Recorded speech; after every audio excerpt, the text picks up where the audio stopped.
வணக்கம். இந்த வண்டி பார்த்திங்கன்னா பேஷன் ப்ரோ. இந்த வண்டியில் என்ன கம்ப்ளைண்ட் பார்த்திங்கன்னா, மீட்ரு வந்து டிஸ்பிளே போயிடுச்சு.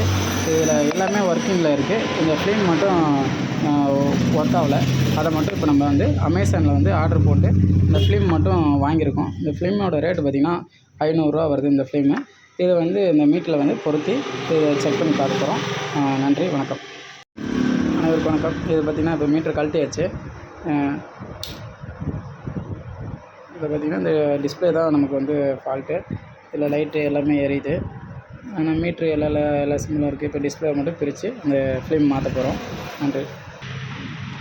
பார்த்திங்கன்னா அந்த மீட்ருக்கு முள்ளை எடுத்துடணும்.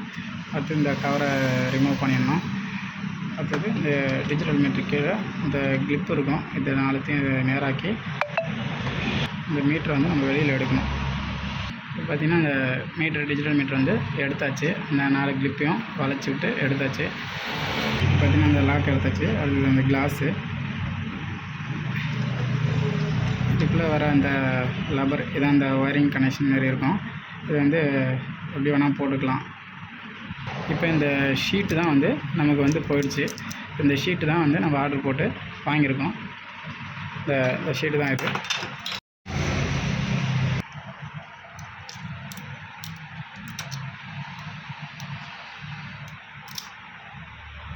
இந்த ஃபிலிம் எடுத்தாச்சு.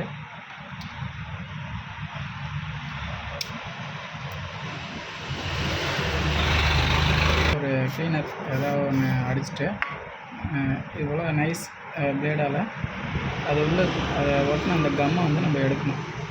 அதை எடுத்துகிட்டு இந்த கோடு அரைஞ்சிருச்சுன்னா இதை நம்ம மார்க்கர் பர்மனன்ட் மார்க்கர் வந்து பிளாக் கலர் மார்க்கர் வாங்கி இந்த அளவு போட்டுட்டு அதுக்கப்புறம் நம்ம ஃபிலிமை வந்து கட் பண்ணி ஒட்டுற மாதிரி வரும். இது பார்த்திங்கன்னா அந்த கிளாஸை ஃபுல்லாக வாஷ் பண்ணியாச்சு. வாஷ் பண்ணி அதில் இருந்த மாதிரி 2 கோடு போட்டாச்சு. பர்மனன்ட் மார்க்கர் வாங்கி இந்த லைன் வந்து கரெக்டாக மார்க் பண்ணி அது இருந்த மாதிரி உள்பக்கம் 2 கோடு போட்டாச்சு. அடுத்து வந்து 2 பீஸ் வந்து நம்ம கட் பண்ணியிருக்கோம். ஏன்னா இதில் வந்து பழசில் வந்து 2 பீஸ் இருந்தது. 2 பீஸாக நம்ம கட் பண்ணி வச்சுருக்கோம். கட் பண்ணிவிட்டு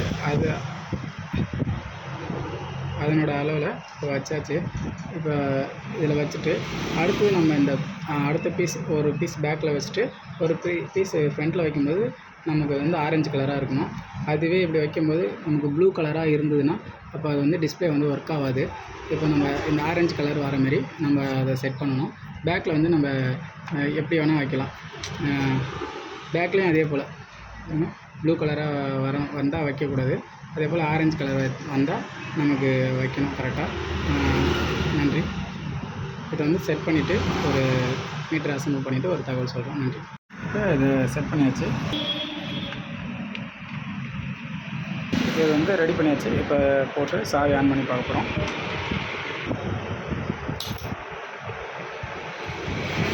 இதுவுமே மீட்ரு எல்லாமே பக்காவாக ஒர்க் ஆகுது. ஃபியூல் கேஜ் நம்பர் எல்லாமே கிளியரன்ஸாக தெரியுது. இதில் என்னென்னா கோடு மட்டும் இன்னும் கொஞ்சம் மேலே ஏற்றி போட்டுக்கலாம். நன்றி. பார்த்திங்கன்னா எல்லாமே ரெடி ஆகிடுச்சு. ஆன் பண்ணி பார்க்க போகிறோம். எல்லாமே பக்காவாக ஒர்க் ஆகுது. ஃபியூல் கேஜ் நம்பர் எல்லாமே தெளிவாக இருக்குது. நன்றி, வணக்கம். விழுப்புரம் சரவணன்.